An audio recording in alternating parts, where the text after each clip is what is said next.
प्रश्नोपनिषद। प्रश्नोपनिषद ग्रंथ में तृतीय प्रश्न और इस तृतीय प्रश्न के अंतर्गत 8 नंबर की कंडिका, इसका मूल का विचार हो चुका है। इसका भाष्य चलेगा। तो अश्वलायन कौशल्य ने आचार्य पिप्पलाद जी को जो 6 प्रश्न पूछे थे, उनमें जो अंतिम के 2 प्रश्न हैं, कथम बाह्यम अभिदत्ते और कथम अध्यात्मम, इन 2 प्रश्नों का उत्तर इन 2 कंडिकाओं के द्वारा दिया जा रहा है। तो बताया था इस 8 नंबर के कंडिका में कि बाह्य प्राण है आदित्य और वह इस अध्यात्म प्राण के ऊपर अनुग्रह करता है। तो कहा था कि चाक्षुषम प्राणम अनुगृह्णान, अनुग्रहण करता है, अनुग्रह करता है प्रकाश देते हुए। और पृथ्वी में जो पृथ्वी है, उसमें जो पृथ्वी अभिमानिनी अग्नि आदि देवता है, वह पुरुष में स्थित जो अपान नाम का प्राण, उस पर अनुग्रह करती है। और कहा था कि यद आकाश, वह समान है, समान नाम के प्राण पर अनुग्रह करता है। और जो वायु है वो व्यान है। इन बातों को बताया था। अब भाष्य में लिखेंगे। तो आदित्य ह वै प्रसिद्ध ही अधिदैवतम बाह्य प्राण स एषः उदयति उद्गच्छति। ठीक है। तो आदित्य ह वै, ह और वै ये अव्यय है प्रसिद्ध अर्थ में। तो प्रसिद्ध ऐसा जो आदित्य है, वही अधिदैवत नाम का, अधिदैवत ऐसा बाह्य प्राण है। ठीक है। और वही बाह्य प्राण स एषः, वही बाह्य प्राण जो आदित्य है, वह उदयति, उदयति का अर्थ कर दिया उद्गच्छति, उदित होता है प्रतिदिन। ठीक है। तो आगे एषः हि एनम आध्यात्मिकम चक्षुषी भवम चाक्षुषम प्राणम प्रकाशेन अनुगृह्णान। अनुगृह्णान कर्त कर रहे हैं रूप उपलब्धौ चक्षुष आलोकम कुर्वन् इत्यर्थः। ठीक है। तो देखिए भाई, एषः का मतलब वही बाह्य प्राण रूप आदित्य क्या करता है? एनम, एनम का अर्थ कर रहे हैं, एनम प्रतीक है, उसका अर्थ कर रहे हैं क्या कि एनम चाक्षुषम, चाक्षुषम का ही विशेषण है। तो कैसा वो चाक्षुष प्राण कि आध्यात्मिकम, आध्यात्मिक शरीर के संबंधी, शरीर में रहने वाला, और चक्षुषी भवम, चक्षुर इंद्रिय में रहने वाला जो प्राण चक्षु के रूप में, उसको कहेंगे चाक्षुषम प्राणम। ठीक है। एनम आध्यात्मिकम चक्षुषी भवम, चक्षु में रहने वाला जो चाक्षुषम प्राणम। तो कहा था कि प्राण जो है वो मुख नासिका के द्वारा निर्गमन करता हुआ चक्षु और श्रोत्र में रहता है। तो वही प्राण लेना है चाक्षुषम प्राणम, उस पर अनुग्रह करता है। किस प्रकार का अनुग्रह करता है वह बाह्य प्राण आदित्य चाक्षुष प्राण के ऊपर? तो कह रहे हैं तो चाक्षुषम प्राणम, तो प्रकाशेन अनुगृह्णान, प्रकाश देकर, प्रकाश से अनुग्रहित करता है। अर्थात तात्पर्य बता रहे हैं कि रूप उपलब्ध हो, चक्षु इंद्रिय के द्वारा जब रूप की उपलब्धि होती है, रूप का साक्षात्कार होता है, तो उस समय चक्षु इंद्रिय को सहायक करके आवश्यक होती है प्रकाश की। तो वह आदित्य क्या करता है? फिर प्रकाश देता है। तो प्रकाश देने से चक्षु के द्वारा रूप की उपलब्धि होती है। तो प्रकाश देना यही उसका अनुग्रह करना है।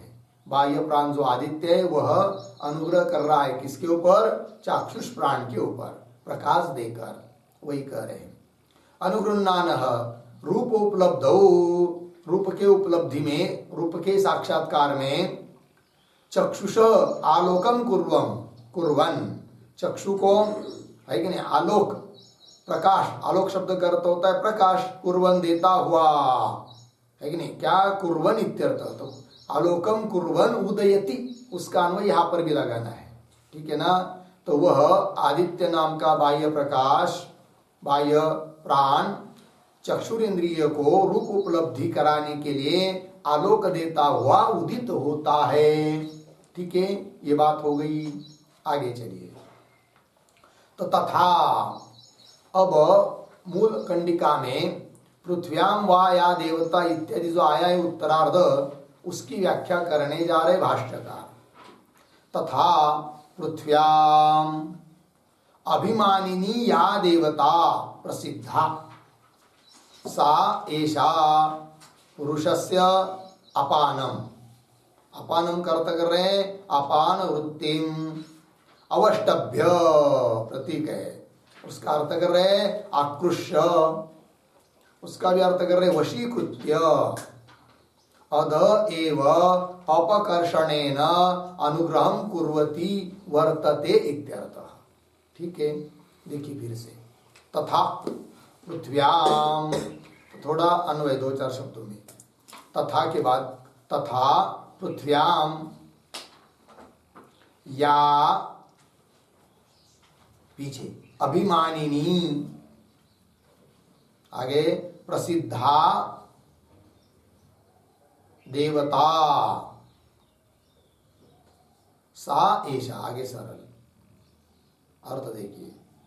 तथा उसी प्रकार पृथ्व्याम, पृथ्वी में, या जो प्रसिद्ध देवता है कि नहीं, या अभिमानी, पृथ्व्याम या अभिमानी, पृथ्वी का अभिमान धारण करने वाली, कि जो प्रसिद्ध देवता है, अग्नि आदि देवता है, तो वह क्या करते हैं, सा एषा, सा देवता है कि नहीं, वह यह देवता पुरुषस्य अपानम, ठीक है ना, पुरुषों में स्थित जो प्राण का भेद, एक अपान वृत्ति, अपान वायु, अपान नाम का प्राण, ठीक है। तो पुरुषस्य अपानम अर्थात अपान वृत्तिम, अपान व्यापार को, अपान के व्यापार को, अवष्टभ्य, अवष्टभ्य का अर्थ कर रहे आकृष्य, आकृष्य मतलब आकर्षण करके, अर्थात अपने अधीन करके, तो वही करे आकृष्य वशीकृत्य, अध एव अपकर्षणेन, अध अर्थात नीचे, नीचे की ओर आकर्षण द्वारा उस पर अनुग्रह करती है वो देवता, अग्नि मतलब पृथ्वी देवता या पृथ्वी अभिमानिनी देवता क्या करती है, अपान के ऊपर शरीर, पुरुष के शरीरों में विद्यमान जो अपान वृत्ति अर्थात अपान नाम का प्राण, उस पर अनुग्रह करती है। क्या अनुग्रह करती है, तो नीचे की ओर आकर्षण करना, यही उसका अनुग्रह है। यदि वो ऐसा नहीं करेगी तो क्या होगा फिर, तो कह रहे आगे, अध एव अपकर्षणेन अनुग्रहं कुर्वती वर्तते, अनुग्रह करती हुई स्थित रहती है। तो अनुग्रह करना मतलब शरीर धारण रूप अनुग्रह करना, आकर्षण करती है वह देवता अपान वायु का, इसलिए तो शरीर धारण होता है, शरीर की स्थिति रहती है। अन्यथा यदि इस प्रकार उस पृथ्वी अभिमानिनी देवता की अपान नाम के प्राण पर अनुग्रह यदि नहीं रहेगा तो क्या होगा, तब कह रहे अन्यथा ही शरीरम गुरुत्वात् पतेत् सावकाशे वा उद्गच्छेत्, यह आपत्ति आएगी। कब, अन्यथा, अन्यथा का क्या मतलब है, तो अन्यथा का अर्थ लिखिए, अन्यथा तो पृथ्वी देवतायाः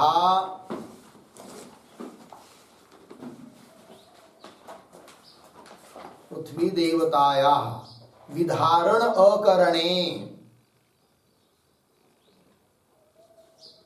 विधारण अकरणे, विधारणाकरणे, यह अर्थ है, ठीक।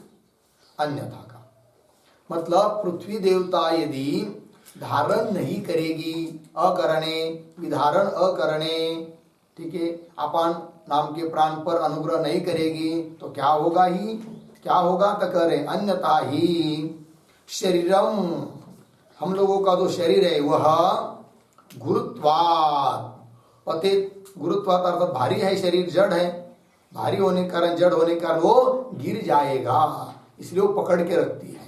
अनुग्रह यही है। तो गुरुत्वात्पत्ति क्यों सावकाशे वहां उद्गच्छेत।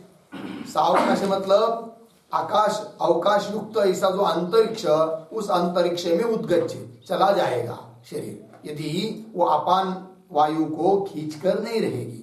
पृथ्वी अभिमानी देवता हम लोगों के शरीरों में विद्यमान हम लोगों के शरीर में विद्यमान जो अपान वायु है, अपान नाम का प्राण है, उसका आकर्षण करके हुए अपने अधीन करके नहीं रहेगी तो ये शरीर हो सकता है इस अंतरिक्ष में क्या हो जाएगा, उड़ जाएगा, नहीं तो गिर जाएगा, ये आपत्ति आएगी।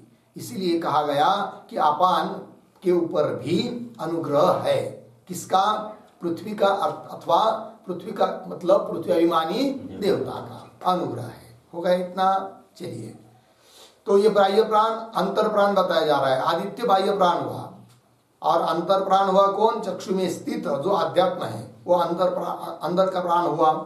और पृथ्वी आदि अभिमानिनी देवता एक प्रकार से बाह्य अपान प्राण हुआ। और हम लोगों के शरीर में विद्यमान अपान नाम का प्राण या अंतर प्राण हुआ, तो वो शरीर को धारण कर रहा है और बाह्य प्राण सभी जगत को धारण कर रहा है। अतः इन दोनों प्रश्नों के उत्तर मिल रहे हैं। कौन कौन? बाह्यम कथम अभिदत्ते और आध्यात्मम कथम अभिदत्ते। इस शरीर को ये प्राण कैसे धारण करते हैं और इस बाह्य जगत को ये प्राण कैसे धारण करते हैं। ठीक है, चलिए आगे। आगे भाष्य में अब यहां तक मूल मंत्र का व्याख्यान हुआ। पृथ्व्याम या देवता सा एषा पुरुषस्य अपानम अवष्टभ्य, यहां तक का विचार हुआ। अब आगे अंतरा मूल में अंतरा यद आकाश स समान वायुर्व्यान, इसकी व्याख्या करने जा रहे भाष्यकार भगवान।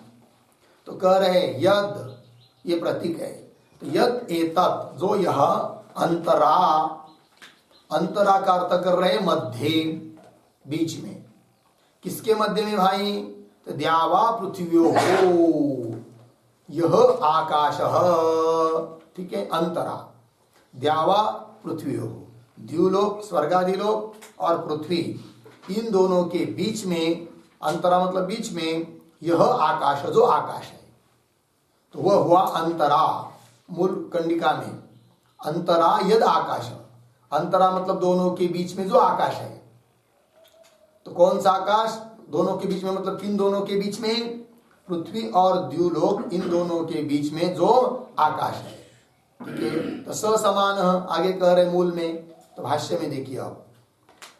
तो अंतरा मध्य द्यावा पृथ्वी हो यह आकाश तत्स्थः वायु आकाश उच्यते, किंतु उस आकाश में विद्यमान जो वायु उसको लेना है आकाश शब्द से। पृथ्वी और द्युलोक इन दोनों के बीच में स्थित जो आकाश है, उस आकाश शब्द से किसको लेना है? आकाश में स्थित वायु को, वो समान है। ठीक है जी, ये कहना है। तस्थः वायु आकाश उच्यते, बोलिए ऐसा अर्थ कैसा कर रहे हैं? साफ साफ लिखा है आकाश, दोनों के बीच में स्थित आकाश, किंतु उस आकाश को न लेकर लक्षणा करके आकाश में स्थित वायु को ले रहे, ऐसा क्यों? किसकी तरह?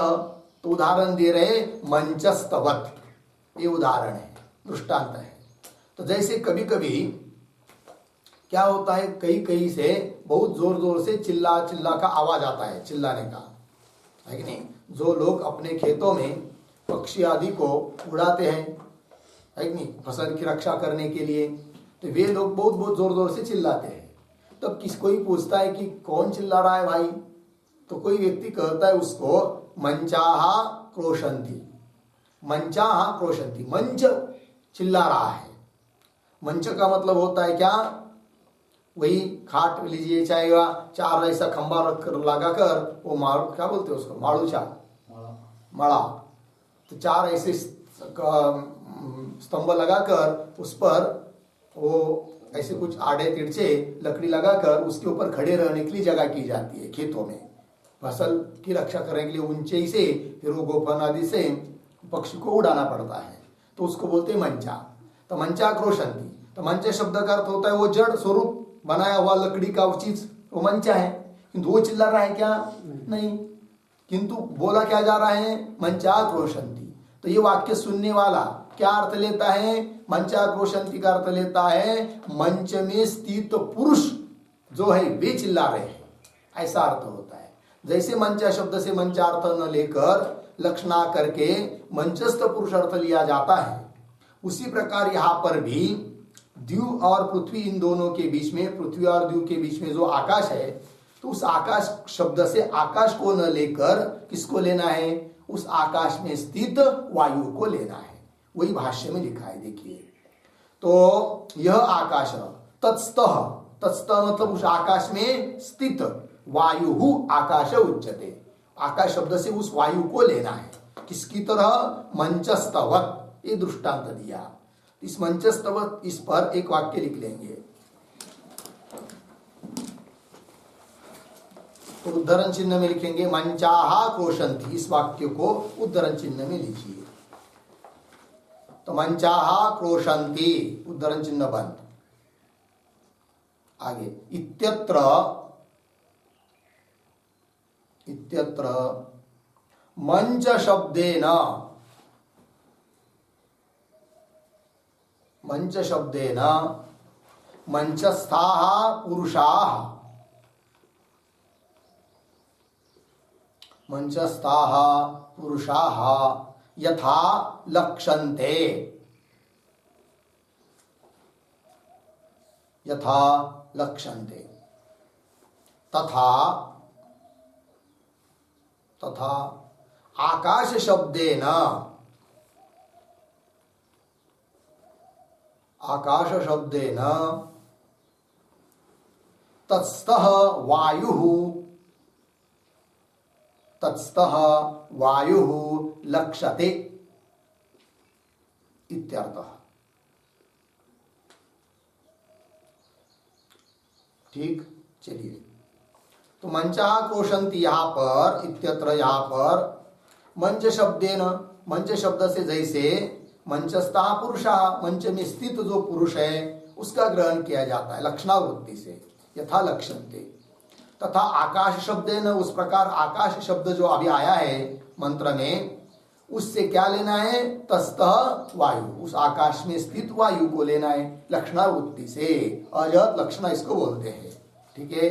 शक्यार्थ का त्याग करके शक्यार्थ के संबंधी का जब ग्रहण किया जाता है तब वह होती है अजत लक्षणा। मंच शब्द का अर्थ को छोड़कर उसके संबंधी पुरुष का ग्रहण, उस प्रकार आकाश शब्द का अर्थ जो आकाश को छोड़कर तत्संबंधी वायु का ग्रहण।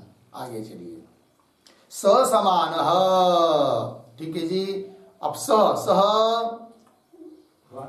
वायु, क्योंकि आकाश शब्द से वायु को लिया, इसलिए स शब्द से कौन आएगा, अब वायु, ठीक है ना। तो मूल कंडिका में भी तो अंतरा यद आकाश, तो सह, तो स शब्द से कौन लेंगे अभी, वायु को, क्योंकि पीछे के आकाश शब्द से कौन लिया, लक्षणा करके वायु को लिया।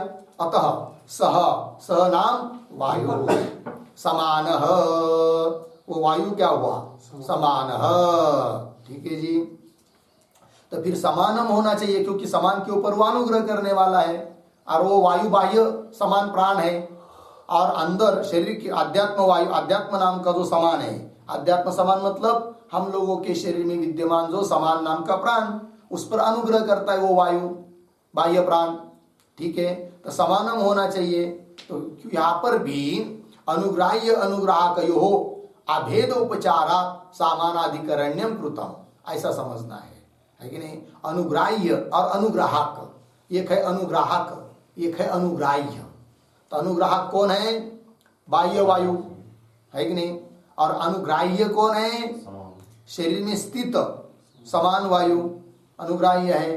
तो भी अनुग्राह्य अनुग्राहक इन दोनों का अभेद समझकर यहाँ पर सामानाधिकरण्य किया गया, अर्थात समान विभक्ति दी गई, सह में भी और समान इस शब्द में भी।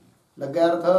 तो देखिए भाई, सह समान, फिर उसका अर्थ कर रहे भाष्यकार समानम अनुगृह्णान।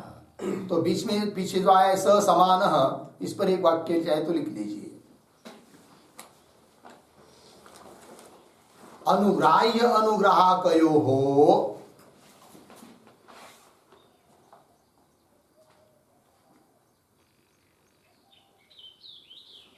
अनुग्राह्य अनुग्राहकयोः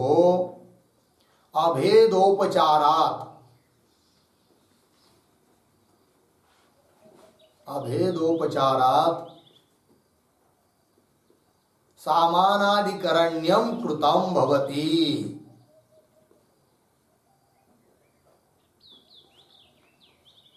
सामानाधिकरण्यं कृतं भवति।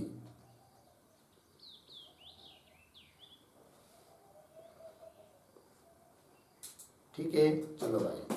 अनुग्राह्य अनुग्राहक इन दोनों का अभेद समझकर उपचार से, गौण वृत्ति से, गौण भाव से सामानाधिकरण्यम कृतम भवति। ठीक है, चलिए भाष्य में स समानः, इसका अर्थ कर रहे समानम अनुगृह्णानः वर्तते इत्यर्थः।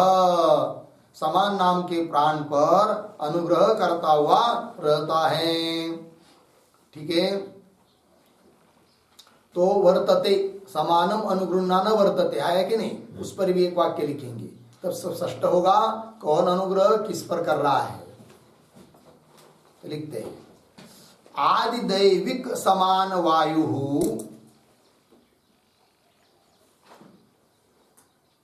आदिदैविक समान वायु आध्यात्मिकम समानम वायुम, आध्यात्मिकम समानम वायुम अनुगृह्णानः वर्तते, अनुगृह्णानः वर्तते इत्यर्थः। अनुगृह्णानः वर्तते इत्यर्थः। ठीक, अर्थ देखिए भाई, आदिदैविक समान वायु अर्थात बाह्य वायु, समान वायु आदिदैविक, वह आध्यात्मिक समान वायु के ऊपर, शरीर में स्थित समान वायु के ऊपर वायु अनुगृह्णान वर्तते, अनुग्रह करता हुआ रहता है। लग गया अर्थ? आगे चलिए, तो क्यों अनुग्रह करता है वो, तो कह रहे समानस्य अंतराकाशस्तत्व सामान्यात्, हो गया ना, हेतु दिया कि क्या दोनों का साम्यादि है करके। तो समानस्य अंतराकाशस्तत्व सामान्यात्, ऐसा है कि नहीं, कैसा पढ़ेंगे इसको, अंतराकाशस्तत्व सामान्यात् समानस्य, समान के ऊपर है, क्यों अनुग्रह कर रहा है वो, कि दोनों में साम्यता है। दोनों में, किन दोनों में, बाहर जो आकाश में स्थित वायु है कि जिसको आदिदैविक समान वायु कह दिया, समान प्राण कह दिया, बाह्य प्राण कह दिया समान नाम का, उसमें, और हम लोगों के शरीर में विद्यमान जो समान नाम का प्राण है नाभि में स्थित, उसमें, इन दोनों में क्या साम्य है तो वो बता रहे हैं।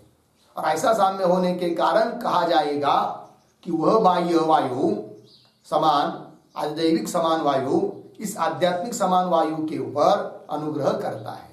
तो क्या साम्यता है, तो देखिए अंतराकाशस्तत्व सामान्यात् समानस्य, है कि नहीं। तो अंतराकाशस्तत्व सामान्यात् मतलब क्या, तो अंतर मतलब मध्य, तो मध्य आकाश में स्थित होना, आकाश के मध्य में स्थित होना, ये दोनों के लिए समान है। सामान्यात्, सामान्यात् मतलब समान है, किन दोनों में, बाह्य वायु जो आदिदैविक वायु है और शरीर के अंदर वाला वायु जो आध्यात्मिक समान वायु है, इन दोनों में क्या समानता है, तो आकाश के मध्य में वो भी स्थित है बाहर का, और हम लोगों के शरीर में जो समान वायु है वह भी आकाश के मध्य में स्थित है, अपान प्राण के बीच में वो स्थित है, यही दोनों की समानता है। अतः कहा जा रहा है कि बाह्य जो आदिदैविक वायु है समान वायु, वह अनुग्रह करता है आध्यात्मिक समान वायु के प्रति ऊपर। तो वही कह दिया अंतराकाशस्तत्व सामान्यात्, समान होने से, किसके साथ, समानस्य, ठीक है, समान के साथ ये दोनों में समानता है। तो इस पर भी एक टिप्पणी लिखेंगे फिर हम लोग।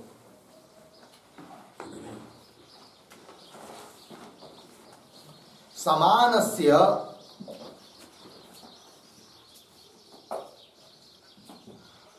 समानस्य तथा बाह्यवायोः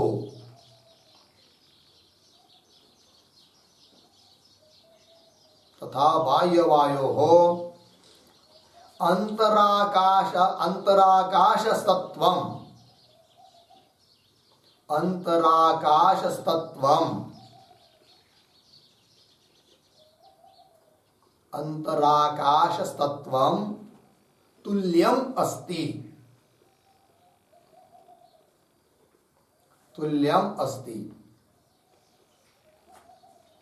पूर्ण विराम।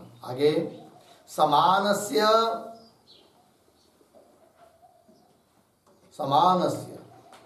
शरीरांतर आकाशस्तत्वं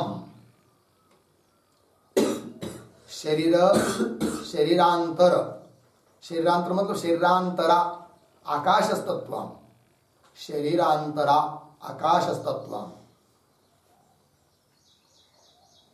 तथा बाह्यवायोः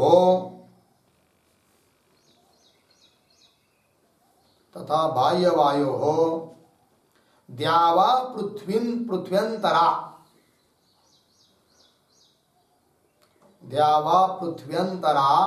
आकाशस्तत्वं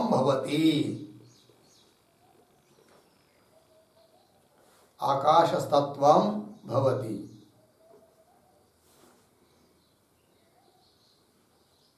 ठीक है, चलिए अर्थ देखिए।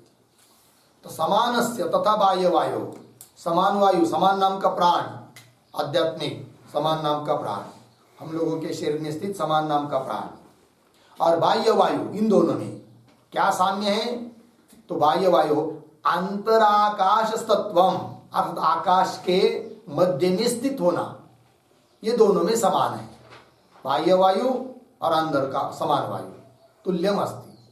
कैसे? समानस्य शरीरांतराकाशस्तत्वम, शरीर के अंदर आकाश में स्थित है समान नाम का प्राण, नाभि में स्थित। और बाह्य वायु वो कहाँ स्थित है? द्यावा पृथ्व्योंतरा आकाशस्तत्वम, द्युलोक और पृथ्वी, इन दोनों के बीच में स्थित जो आकाश, उस आकाश में स्थित है कौन? बाह्य वायु। तो दोनों में समानता हुई। तो वही लिखा है भाष्य में, समानस्य अंतराकाशस्तत्व सामान्यात्, अंतराकाशस्तत्व सामान्यात् समानस्य, दोनों में समानता है, इसलिए वह बाह्य वायु अनुग्रह करता है इस समान वायु के प्रति। तो तीन हुए कि नहीं अभी तक के चिंतन के अनुसार? क्या क्या? तो आदित्य नाम का बाह्य प्राण चाक्षुष प्राण के प्रति अनुग्रह कर रहा है। पृथ्वी अभिमानी देवता रूप जो अग्नि आदि देवता है, वह अपान के प्रति अनुग्रह कर रहा है। और पृथ्वी द्यू के बीच में स्थित आकाश, उसमें स्थित जो बाह्य वायु, वह समान के प्रति अनुग्रह कर रहा है। ठीक है जी, आगे चलिए। अब सामान्येन च यह बाह्य वायु सह व्याप्ति सामान्यात् व्यान प्रतीक, तो व्यानम अनुगृह्णान वर्तते इति अभिप्राय। अब व्यान नाम का जो प्राण है हम लोगों के शरीर में स्थित, उस पर कौन अनुग्रह कर रहा है? तो बाह्य व्यान। तो बाह्य व्यान शब्द से कौन लेंगे? तो कह रहे देखिए, तो सामान्येन च यह बाह्य वायु, सामान्यन मतलब साधारण रूप से जो बाह्य वायु है, वह बाह्य वायु है कि नहीं, तो उसको लेंगे वो बाह्य व्यान है कि नहीं। सह व्याप्ति सामान्य, अब क्यों उसको पुनः बाह्य व्यान ले रहे हैं? कि जो साधारण रूप से स्थित बाह्य वायु है, इसलिए कि व्याप्ति सामान्य, अर्थात जैसे हम लोगों के शरीर में विद्यमान व्यान नाम का प्राण सभी नाड़ियों में व्याप्त है, बराबर, उसी प्रकार साधारण रूप से जो बाह्य वायु है वह भी सब जगह व्याप्त है। तो व्याप्ति को लेकर, व्याप्ति रूप समानता दोनों में होने के कारण बाह्य वायु हुआ बाह्य व्यान, और वह अनुग्रह करता है कहाँ पर? हम लोगों के शरीर में विद्यमान जो व्यान नाम का आध्यात्मिक प्राण है, उस पर अनुग्रह करता है, ये कह रहे हैं।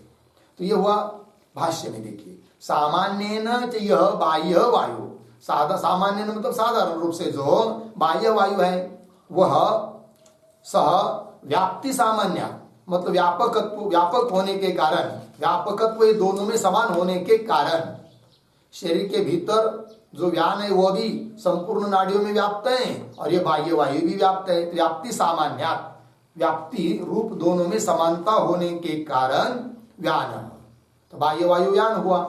और वह क्या करता है? व्यानम अनुगृह्णान। यह कौन सा व्यान? आध्यात्मिक व्यान, हम लोगों में शरीर में स्थित व्यान, उस पर अनुग्रह करता हुआ वर्तते, रहता है। इति अभिप्राय लग गया जी। तो 4 के बारे में हो गया।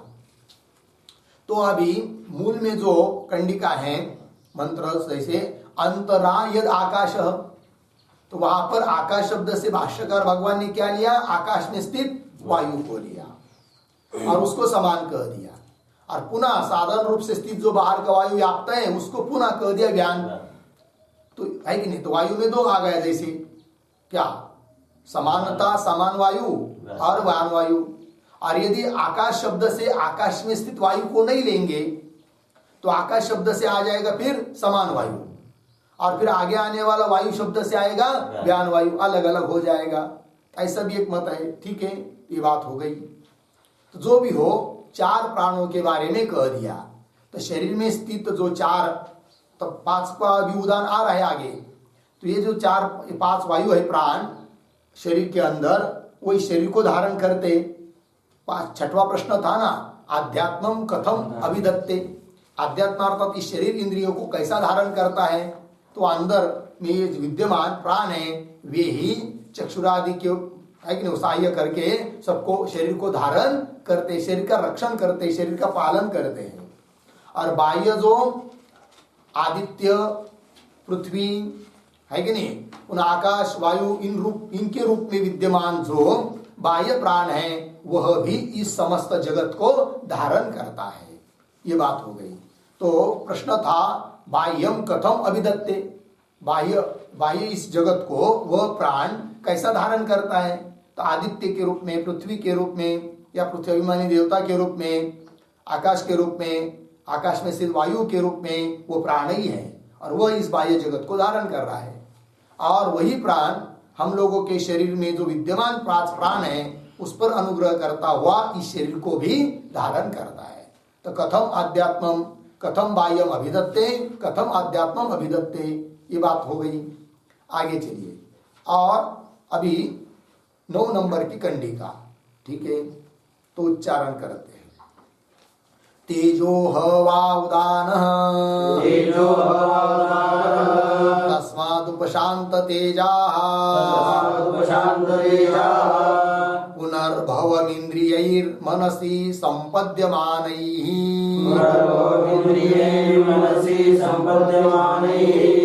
तेजो हवा उदानः तस्मादुपशांत तेजा पुनर्भवमिन्द्रियैर्मनसि सम्पद्यमानैः।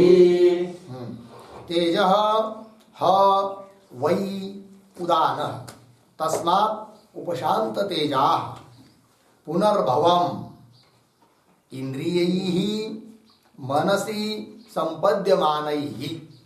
ठीक, अन्वय। तेजः ह वै उदानः तस्मात् उपशांत तेजाः, आगे मनसि इंद्रियैः, क्या मनसि संपद्यमानैः, इतना ले लीजिए। मनसि संपद्यमानैः इंद्रियैः पुनर्भवम्। ठीक है, देखो भाई। तो तेजः ह वै उदानः, तो तेज ही उदान है। तेज मतलब कौन तेज उदान है? हाँ, तो दाह और प्रकाश करने वाला जो सामान्य तेज है, जो कि आदित्य और अग्नि में भी विद्यमान है, वह सामान्य तेज है उदान। तो बोलेंगे पुनरुक्ति हो जैसे हो जाएगा, बोलेंगे नहीं होगा, क्योंकि आदित्य जो कहा था पीछे बाह्य प्राण, तो विशेष रूप से कहा था आदित्य को। अब तेज शब्द से कहा जा रहा है उन आदित्य अग्नि इत्यादि को में स्थित जो सामान्य तेज है उसको लेंगे, और वह है उदान। तो बाह्य उदान हुआ, और वह अनुग्रह करता है हम लोगों के शरीर में विद्यमान उदान नाम के प्राण के प्रति अनुग्रह करता है। कौन? बाह्य उदान नाम का प्राण। कौन है वो? तेज, सामान्य तेज, वो उदान है और वो अनुग्रह कर रहा है। वही लिख रहे तेज ह वही उदान, तस्मात् उपशांत तेजा, तो वह अनुग्रह कर रहा है उदान के ऊपर, ठीक है ना। इसलिए तो वह स्थित है इस शरीर में उष्णता के रूप में, गर्मी के रूप में। हम लोगों में जो उष्णता गर्मी प्रतीत हो रही है वो उदान वायु का ही रूप है। और जब वैसा तो उदान वायु जो है उसका स्वभाव है उत्क्रांति करता, उत्क्रमण करना, चला जाना, ले जाना, ये उसका काम है। तो भी इस शरीर में वो स्थित है। क्यों स्थित है? इसलिए कि बाह्य जो तेज नाम का उदान है उसके द्वारा अनुग्रहित है, इसलिए इस शरीर में विद्यमान है।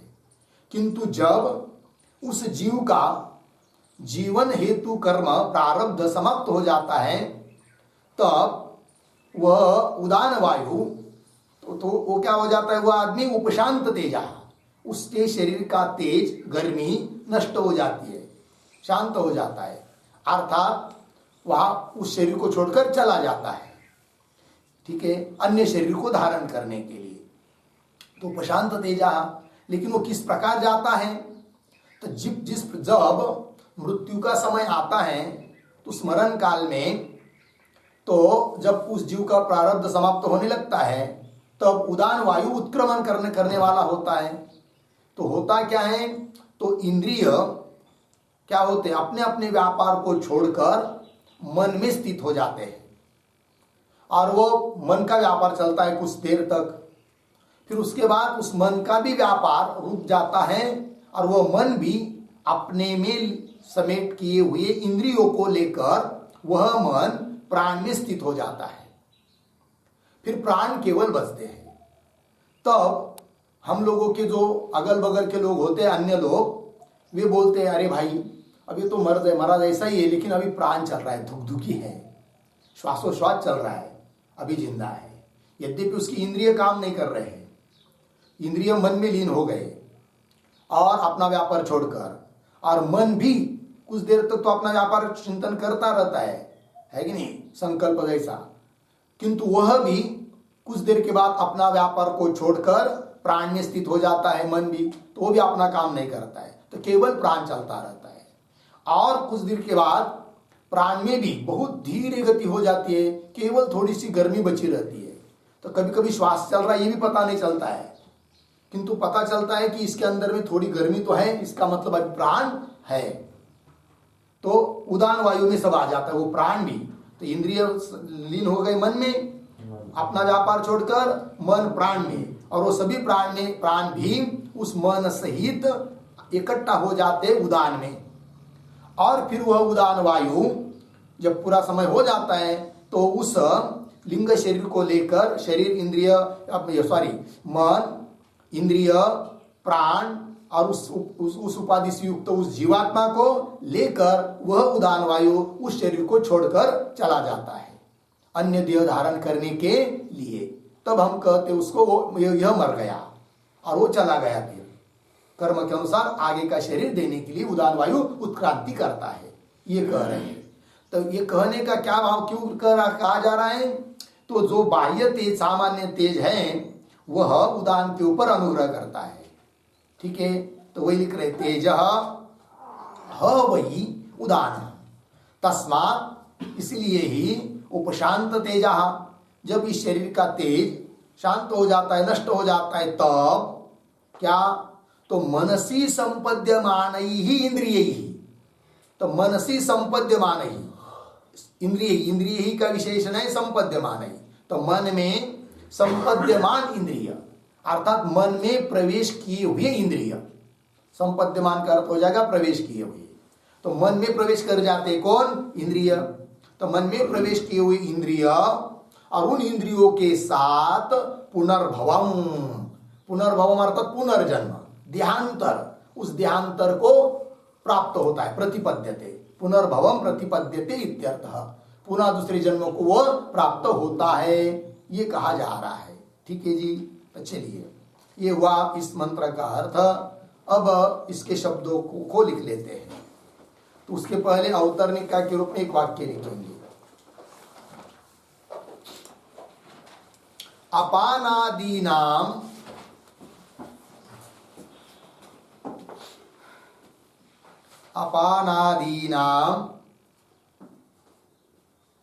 अनुग्राहकम अभिधाय,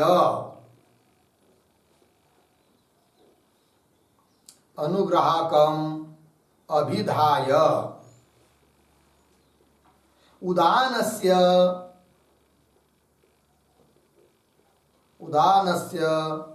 अनुग्राहकम ब्रवीति, उदानस्य अनुग्राहकम ब्रवीति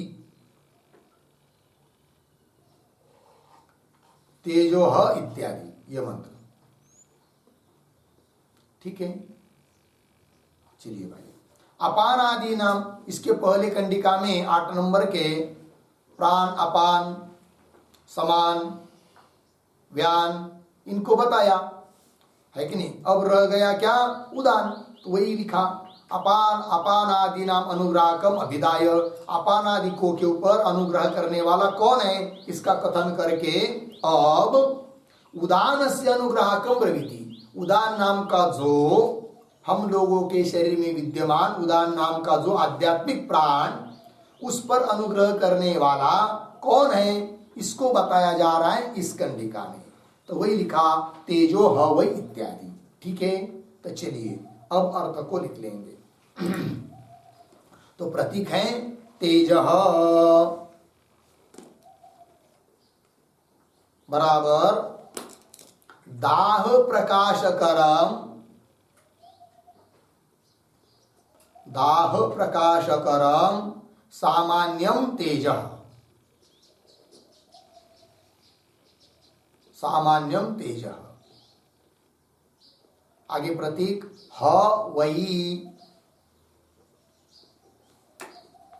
बराबर प्रसिद्धम बहिर्गतम तेज, प्रसिद्धम बहिर्गतम तेज। आगे प्रतीक उदानः बराबर उदानाख्य वृत्ति भेदानुग्राहक, उदानाख्य वृत्ति भेदानुग्राहक,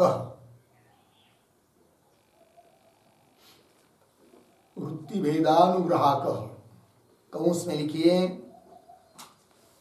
उदान वृत्तिम प्रकाशेन, उदान वृत्तिम प्रकाशेन उपकरोति, उपकरोति पूर्ण विराम कंस बंद। आगे दूसरे कंस में लिखिए तेजस उपा तेजसः, तेजसः उदान वायु अनुग्राहकत्वम, उदान वायु अनुग्राहकत्वम व्यतिरेक प्रदर्शनेन, व्यतिरेक प्रदर्शनेन आह, आह। आगे की तरफ बांध देकर कंस बांध। आगे यस्मात्, यस्मात् उत्क्रांति कर्तुः, उत्क्रांति कर्तुः उदानस्य, उदानस्य बाह्य तेजसा एव, बाह्य तेजसा एव अनुगृहीतत्वात्, अनुगृहीतत्वात्। आगे प्रतीक तस्मात्, तस्मात् बराबर यदा लौकिकः पुरुषः, यदा लौकिकः पुरुषः। आगे प्रतीक है उपशांत तेजा,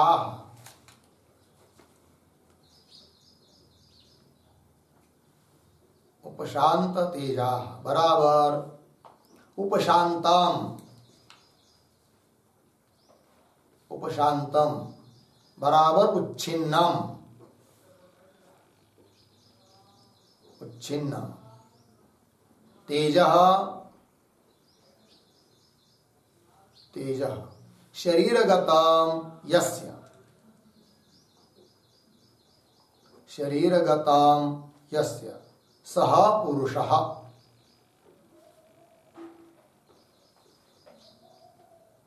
सह पुरुषः। कौंस में लिखिए विनष्ट तेजाः पुरुषः, विनष्ट तेजाः पुरुषः कौंस बंद। आगे प्रतीक मनसी बराबर अंतःकरणे, अंतःकरणे। आगे प्रतीक संपद्यमानैः,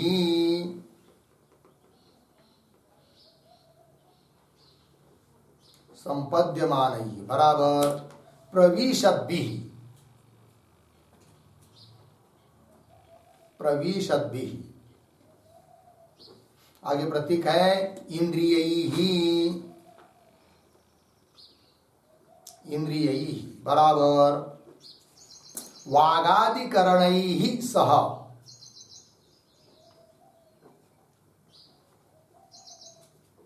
वागादिकरणैः सह पुनर्भवम् प्रतीक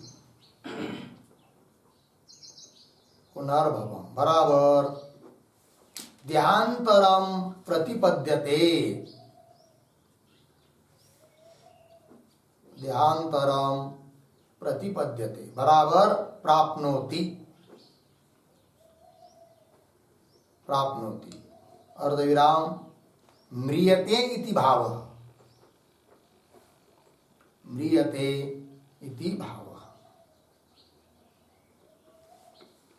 ठीक है, चलिए अर्थ को देखिए। तेज अर्थात दाहा प्रकाशकरम सामान्यम तेज, दाहा और प्रकाश करने वाला जो सामान्य तेज है उसको लेना है तेज शब्द से। ह वही ये प्रसिद्ध अर्थ नहीं है, तो प्रसिद्ध जो बहिर्गतम तेज, बाहर की ओर स्थित जो तेज गर्मी उष्णता है जो कि प्रसिद्ध है उसको लेना है तेज शब्द से। वही है बाह्य उदान प्राण, उदान नाम का। ठीक है, और वो क्या करता है फिर तो उदान, उदान अर्थात उदानाख्य वृत्ति भेदानुग्राहक, हम लोगों के शरीर में विद्यमान उदान नाम की जो वृत्ति है कि नहीं, अर्थात उदान नाम का प्राण, आध्यात्मिक प्राण, उस पर अनुग्रह करता है अनुग्राहक। तो उदान वृत्तिम प्रकाशेन उपकरोति, उदान वृत्ति को भी प्रकाश देकर गर्मी देकर वो उपकार करता है। ठीक है जी, अनुग्रह करता है। ठीक है, लग गया इतना। तात्पर्य क्या निकला, सूर्य और अग्नि आदि का जो बाहरी तेज है जिसको हम सामान्य तेज कहते हैं या उष्णता कहते हैं, वह तेज हुआ बाहर का तेज, और वह है उदान का बाह्य स्वरूप।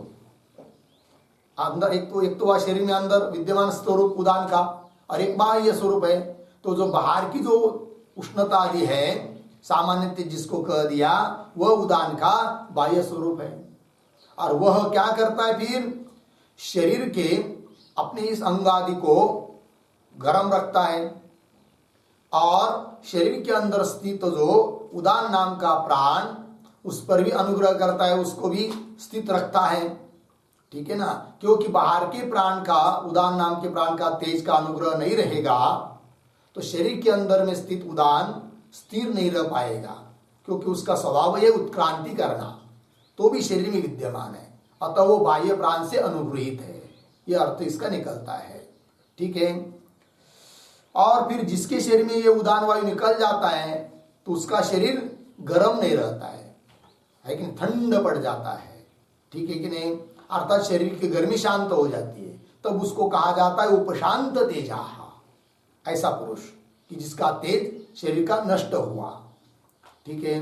फिर ऐसे समय पर वो क्या होता है, तो मन में संपद्यमान इंद्रिय ही, मन में विलीन हुए जो इंद्रिय उनके साथ वह उदान वायु उस सूक्ष्म शरीर को लेकर उसके कर्म के अनुसार पुनर्भवम अन्य शरीर को चला जाता है, दूसरे शरीर में चला जाता है, ठीक है। तो आगे तो यही बात तो तस्मात् इत्यादि पंक्ति से व्यतिरिक्त मुख से बताई गई। तो तेज ही बाहर का तेज ही, उदान वायु ही, बाहर का उदान वायु ही इस शरीर में विद्यमान उदान के ऊपर अनुग्रह करता है, इस बात को व्यतिरिक्त मुख से बताया गया तस्मात् इत्यादि पंक्ति से। तो वही लिख के दिया आपको कि अस्मात्, जिस कारण से कि उत्क्रांति कर्तु उदानस्य, उत्क्रमण करने वाला जो उदान वह बाह्य तेजसा एवं अनुगृहीतत्वात्, बाह्य तेज से अनुगृहित है, इसलिए तो तस्मात् यदा, जब लौकिक पुरुष उपशांत तेजा, जब लौकिक पुरुष व्यवहार का कोई भी पुरुष उपशांत तेजा हो जाता है, उपशांत तेजा होना का मतलब उपशांत शांतम मतलब उच्छिन्नम तेज, उच्छिन्न हुआ है तेज, तेज मतलब शरीरगत तेज उच्छिन्न हुआ है जिसका, उस पुरुष को कहेंगे क्या, उपशांत तेजा, विनिष्ट तेजा, विनष्ट तेजा पुरुष, जिसका शरीर का तेज नष्ट हुआ है, वह मनसी अर्थात अंतःकरण, संपद्यमान ही प्रविशत भी इंद्रिय ही, तो उस अंतःकरण में प्रविष्ट हो जाते सभी इंद्रिया, काम नहीं करते हैं, तो प्रविशत भी इंद्रिय ही वागाधिकरण ही स पुनर्भवम, पुनर्भवम का अर्थ कर दिया देहांतरम, प्रतिपद्यते अर्थात प्राप्त होती, अन्य देह को प्राप्त होता है, इस शरीर से मर जाता है, ये कह दिया, हो गया। चलिए अब इस कंडिका के भाष्य को देखिए। यद बाह्यम ह वही अव्यय है, इसका अर्थ है प्रसिद्धम, सामान्यम तेज तत् शरीरे उदानः, उदानः का अर्थ कर रहे उदानम वायुम अनुगृह्णाति, कैसे, स्वेन प्रकाशेन इत्यभिप्रायः, ठीक, इतने का थोड़ा अन्वय करेंगे तो कैसा पढ़ता हूं देखिए। ह वही प्रसिद्धम यद बाह्यम सामान्यम तेजः,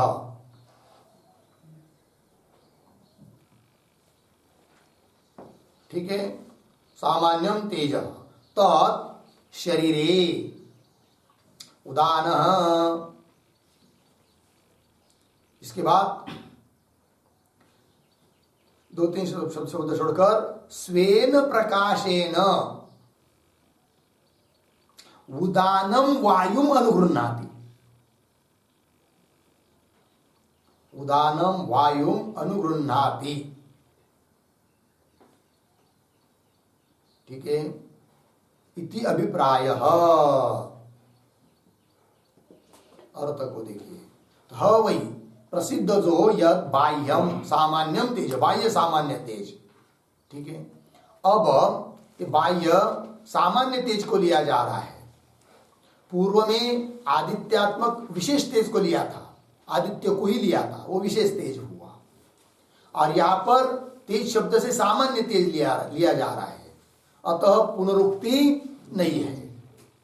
आदित्य जो विशेष तेज था और अब ये जो कहा जा रहा है वह सामान्य तेज कहा जा रहा है बाह्य उदान के रूप में, अतः पुनरुक्ति नहीं है, ठीक है ना। तो वही कह रहे थे, ह वही प्रसिद्धम यद बाह्यम सामान्यम तेज, तेज का विशेष है सामान्यम, चाहे तो लिख लीजिए एक वाक्य उस सामान्यम के ऊपर। पूर्वम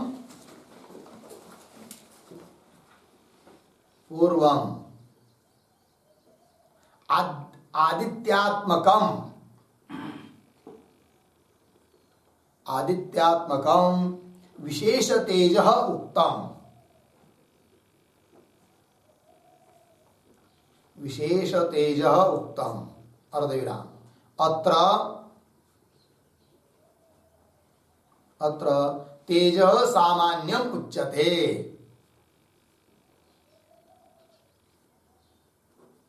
अत्र तेजः सामान्यम उच्यते इति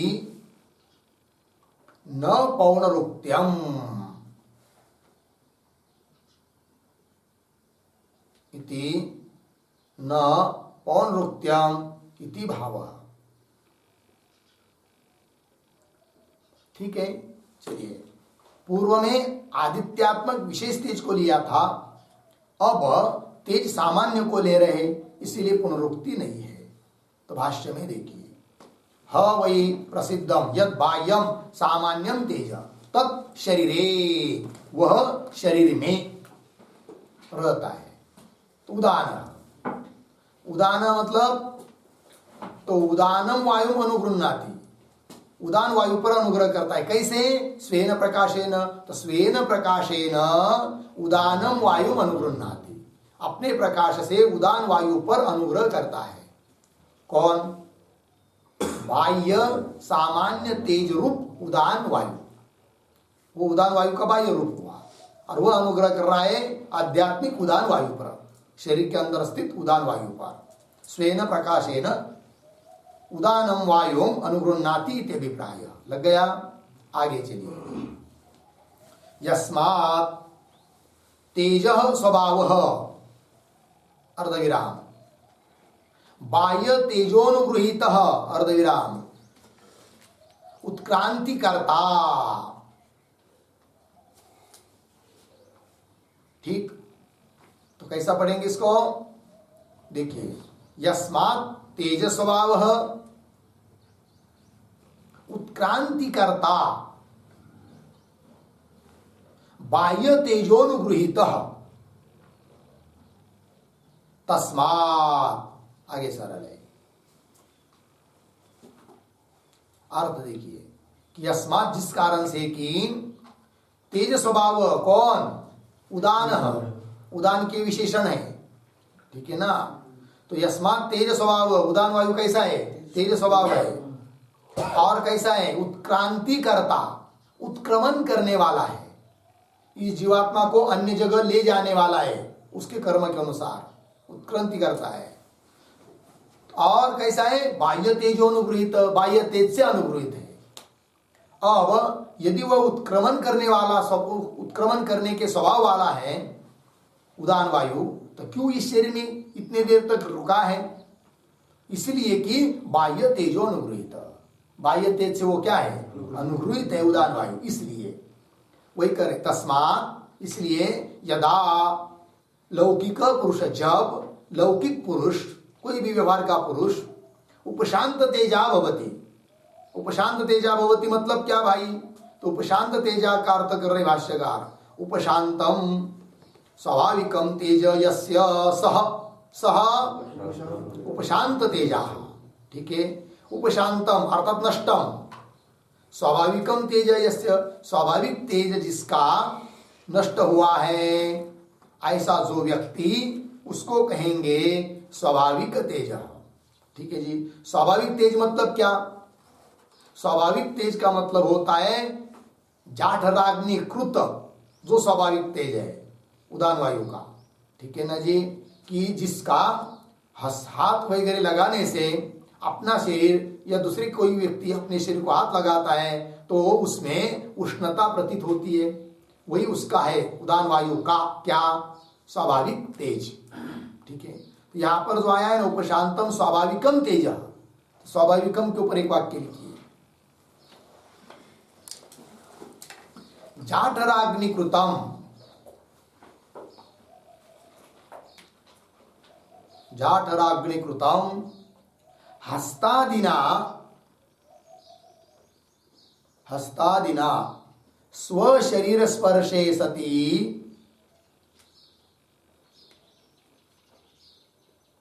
स्वशरीर स्पर्शे सति उष्णत्वेन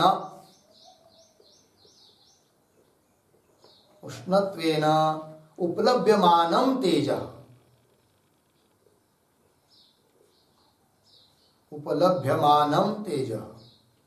इत्यर्थः। ठीक है अर्थ। तो जाठराग्नि कृतम, जाठराग्नि से किया गया तेज कैसा, पुनः हस्तादीन हाथ इत्यादि से स्व शरीर स्पर्श, अपने शरीर का स्पर्श करने पर, या कोई व्यक्ति अपने शरीर का स्पर्श करता है तो उसको भी उष्णत्वेन उपलभ्यमानम तेज, उष्णता रूप से उपलब्ध होने वाला जो तेज, उस तेज को कहेंगे स्वाभाविक तेज।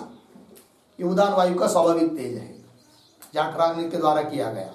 तो वही कह रहे, तो यदा लौकिक पुरुष उपशांत तेजा भवति, उपशांतम स्वाभाविकम तेज यस्य, स्वाभाविक तेज जिसका समाप्त हो जाता है, सह उपशांत तेजा। तदा, ऐसे समय पर क्या होता है फिर, तदा मतलब उपशांत तेज होने पर, शरीर की गर्मी समाप्त होने पर, तम क्षीणायुषम मुमूर्षुम विद्यात्, तम पुरुषम क्षीणायुषम, उसका आयु क्षीण हो गया, नष्ट हो गया, समाप्त हो गया, और मुमूर्षुम विद्यात्, मुमूर्षु मतलब वो मरणासन्न हो गया, ऐसा समझना चाहिए, मरणोन्मुख हो गया, मर गया, ये उसको समझना चाहिए। मुमूर्षुम विद्यात् लग गया। क्या तात्पर्य निकला भाई इतने वाक्य का, कहां से, तो यस्मात्, यहां से पढ़ा है कि नहीं भाष्य में हम लोगों ने, यस्मात् तेज स्वभावः उत्क्रांतिकर्ता बाह्य तेजोनुगृहीत तस्मात्, ये सब कहा कि नहीं। तो इतने वाक्य से क्या कहा जा रहा है, तो बाह्य तेज का अनुग्रह है उदान वायु के ऊपर, ये कहना है व्यतिरिक्त मुख से, किंतु स्पष्ट ऐसा नहीं हो रहा है। तब उस वाक्यों का सार बताने वाला एक वाक्य लिख लीजिए, तो वाक्य स्पष्ट हो जाएगा। तो लिखते हैं, यस्मात्, यस्मात् तेज स्वभावः, तेज स्वभावः उत्क्रांतिकृत अपि, उत्क्रांतिकृत अपि उदान वायुः, उदान वायुः बाह्य तेजोनुगृहीतः सन्, बाह्य तेजोनुगृहीतः, बाह्य तेजोनुगृहीतः सन एव शरीरे वर्तते, शरीरे वर्तते। तस्मात्, तस्मात् जीवः, जीवन हेतु कर्मोपरमे, जीवन हेतु कर्मोपरमे बाह्य तेजोनुग्रहाभावेन, बाह्य तेजोनुग्रहाभावेन, ग्रह अभावेन, बाह्य तेजोनुग्रहाभावेन उपशांत तेजाः, उपशांत तेजाः मूर्षुः भवति इत्यर्थः, मूर्षुः भवति इत्यर्थः। ठीक, अर्थ को देखिए। यस्मात्, जिस कारण से कि तेज स्वभाव, तेज स्वभाव है उदान वायु, और उत्क्रांतिकृत, उत्क्रांति करने वाला है, तो भी वह उदान वायु बाह्य तेजोनुगृहीत सनीव, बाह्य तेज के द्वारा अनुगृहीत होने के कारण ही शरीरे वर्तते, शरीर में रहता है। बाह्य तेज का अनुग्रह नहीं रहेगा तो शरीर में वो नहीं रह पाएगा, क्योंकि उसका स्वभाव वही है क्या, उत्क्रांतिकृत, उत्क्रमण करने वाला है, तो भी इस शरीर में स्थित है। क्यों? बाह्य तेज के द्वारा अनुग्रहित होने के कारण। तस्मात् जीव, जब जीव जीवन हेतु कर्मों पर रमे, जीवन हेतु कर्म मतलब प्रारब्ध कर्म, वो उपरम हो जाता है। इस शरीर का प्रारब्ध जब समाप्त हो जाता है तब बाह्य तेजानुग्रह भावेन, बाह्य तेज का अनुग्रह भी नहीं रहता है, क्योंकि बाह्य तेज का अनुग्रह शरीर के अंदर स्थित उदान वायु पर अनुग्रह का निमित्त है कौन? बाह्य, प्रारब्ध। बाह्य तेज इसलिए अनुग्रह करता है शरीर में स्थित उदान पर जब तक उस जीव का प्रारब्ध करना है। तो प्रारब्ध कर्म जब समाप्त हुआ तो बाह्य तेज भी अनुग्रह करना छोड़ देता है। तो बाह्य तेज का अनुग्रह का क्या हुआ? अब अभाव हुआ। ठीक है, तब जीवन हेतु कर्मों पर में बाह्य तेज अनुग्रह अभाव है ना, बाह्य तेज के अनुग्रह का क्या हुआ? अभी अभाव हुआ। तब उपशांत तेजा, तब यह उपशांत तेज वाला हो जाता है, इसका तेज नष्ट हो जाता है, शरीर के अंदर वाला तेज नष्ट हो जाता है। तो उपशांत तेज ऐसा जो पुरुष वो क्या हो जाता है? फिर मुमूर्षु भवति, मरणासन्न हो जाता है, मर जाता है, अन्य शरीर धारण करने के लिए चला जाता है। लग गया अर्थ जी? इससे सिद्ध हुआ कि बाह्य तेज का अनुग्रह है आध्यात्मिक उदान वायु के ऊपर। तो चलिए फिर ये हुआ ना, तस्मात् यदा लौकिक पुरुष उपशांत तेजा भवति, उपशांतम स्वाभाविकम तेज यस्य सह तदा तम क्षीणायुषम मुमूर्षुम विद्यात्। लग गया? अब भाष्य में अंतिम वाक्य, सह सह सह उपशांत तेजा पुरुष, उपशांत हुआ है तेज जिसका, ऐसा पुरुष जीव, पुनर्भवम, पुनर्भवम प्रतीक है, इसका अर्थ कर रहे शरीरांतरम प्रतिपद्यते, प्रतिपद्यते का अर्थ प्राप्त होती, शरीरांतरम प्रतिपद्यते, अन्य शरीर को प्राप्त करता यह जीव।